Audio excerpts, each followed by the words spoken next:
હું પ્રયાગરાજ છું અને છેલ્લા 3 દિવસથી હું પણ પ્રયાગરાજમાં હતો અને હવે હું પણ અહીંથી વિદાય લઈ રહ્યો છું, કારણ કે કેટલાક હજાર કરોડ લાખો લોકો અહીં ગંગામાં સ્નાન કરીને, ત્રિવેણી સંગમમાં સ્નાન કરીને અહીંથી હવે પોતપોતાના વતન તરફ જઈ રહ્યા છે.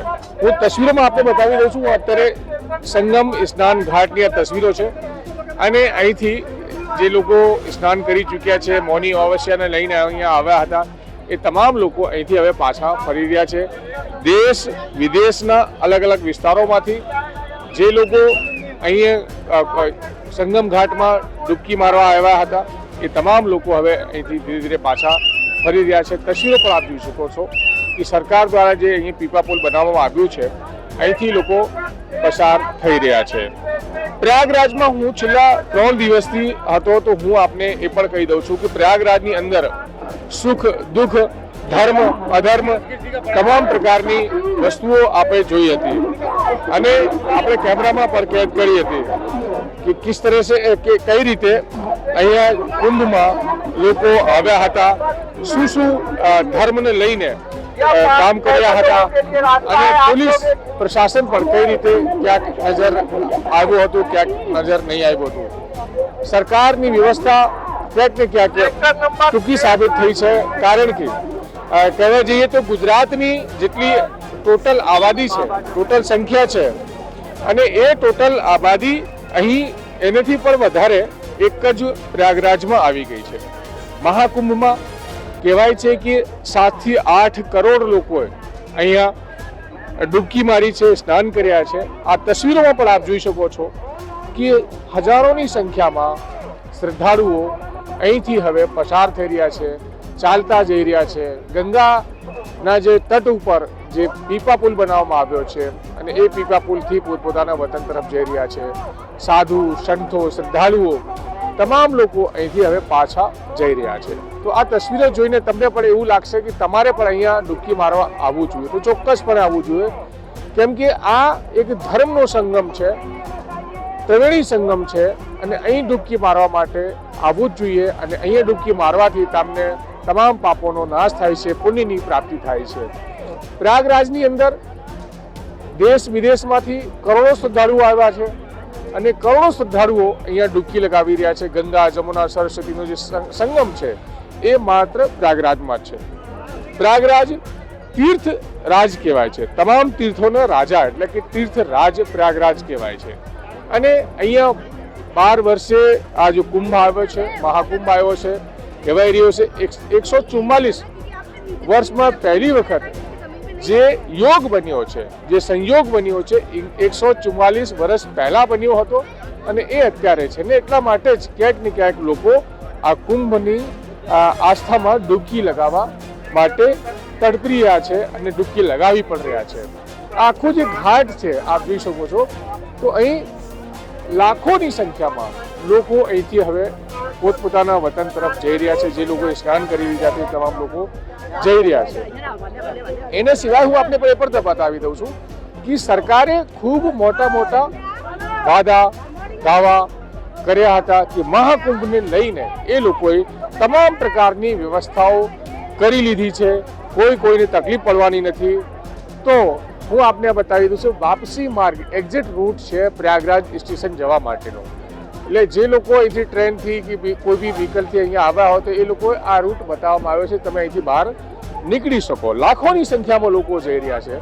તો અમે સરકારની વાત કરી રહ્યા હતા, સરકારે ખૂબ એમને તરફથી એમને રીતે મહેનત કરી હશે, પણ એ તમામ પ્રયત્નો સરકારના ટૂંકા સાબિત થયા છે, કારણ કે દરેક જગ્યા ઉપર લોકોને જે સુવિધાઓ મળવી જોઈએ એ મળી નથી. કારણ કે કદાચ એ પણ મજબૂરી હોય તો સરકારના જે અપેક્ષા હતી કે એટલા લાખમાં કરોડોમાં લોકો એના કરતા કર વધારે સંખ્યામાં શ્રદ્ધાળુઓ અહીંયા આવી ગયા હશે. તો સરકારની તમામ વ્યવસ્થાઓ ધ્વસ્ત જોવા મળી હતી. જે રીતે અહીંયા ભગદડ થઈ છે, વીઆઈપી કલ્ચર જે મહાકુંભમાં જોવા મળ્યો છે કે વીઆઈપી લોકો માટે જે બી આવે છે એના તમામ લોકો માટે તમામ વ્યવસ્થાઓ થાય છે, પણ સામાન્ય લોકો માટે, શ્રદ્ધાળુઓ માટે અહીં કંઈ પણ થતું નથી.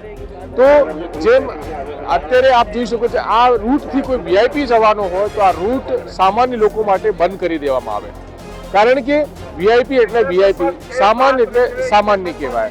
તો આવી જ રીતે જેટલા પણ આ પુલ, જે પીપા પુલ કહે છે એને, જે બનાવવામાં આવ્યા છે અલગ અલગ સેક્ટરના હિસાબે, એ તમામ પુલો 3 દિવસ પહેલા જ્યારે અમે આવ્યા હતા ત્યારે બંધ કરી દીધા હતા. અને અમે પણ જ્યારે અમારી ગાડી પ્રયાગરાજથી બહાર 20 કિલોમીટર સુધી બહાર ઊભી હતી અને ત્યારબાદ અમે ચાલતા 20 કિલોમીટર સુધી અંદર આવ્યા હતા.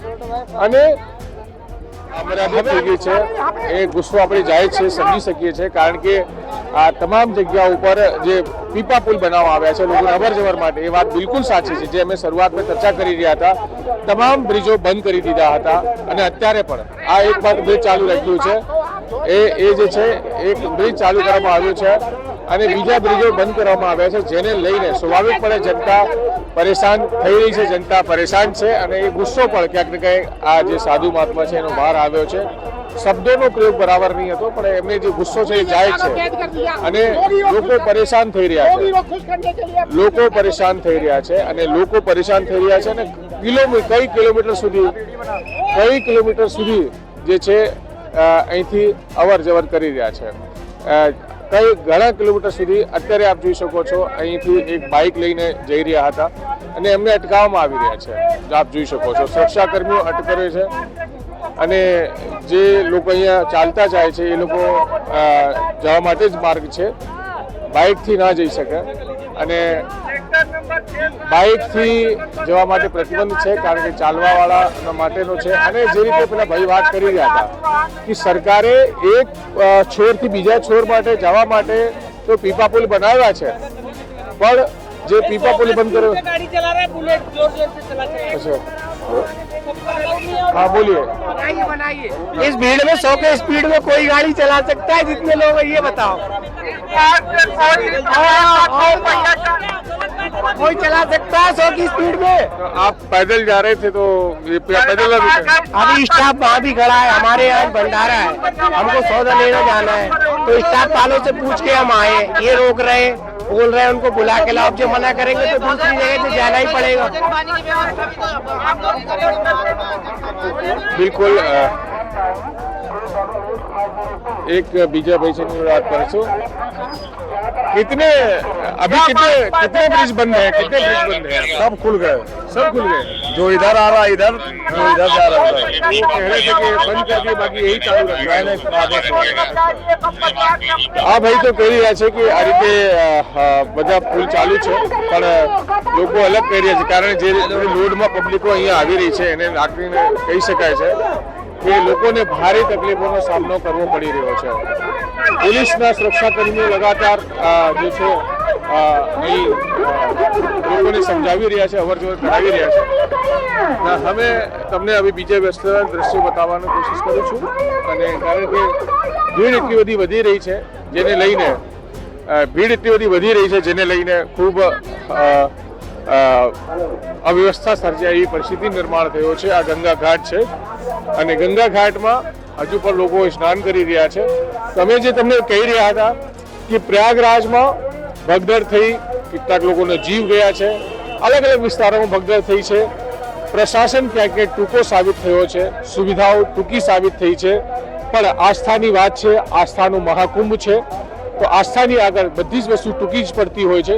અને કરોડોની સંખ્યામાં લોકો અહીંયા પહોંચ્યા હતા અને પહોંચી રહ્યા છે, સ્નાન ધ્યાન કરી રહ્યા છે. જો તમે પણ આવવા માંગતા હો, ગુજરાતથી કોઈ પણ ખૂણામાંથી આવવા માંગતા હો, તો આ તમામ વસ્તુઓને ધ્યાનમાં રાખીને તમારે આવવું છે. એ તકલીફોનો સામનો તો કરવો જ પડશે અને સરકાર પાસેથી કોઈ અપેક્ષા તમારે રાખવી નહીં, કારણ કે સરકારે જે બ્રિજ બનાવવામાં આવ્યા તે બંધ કરવામાં છે. ઘણા કિલોમીટર સુધી લોકોને ચાલતો જવું પડે, સામાન લઈને ચાલવું પડે છે, અને એ જ તકલીફ અમારી પર છે, સૌ જનતાની પર છે, અને એ જ વેદના ક્યાંક લોકો પ્રગટ કરી રહ્યા છે.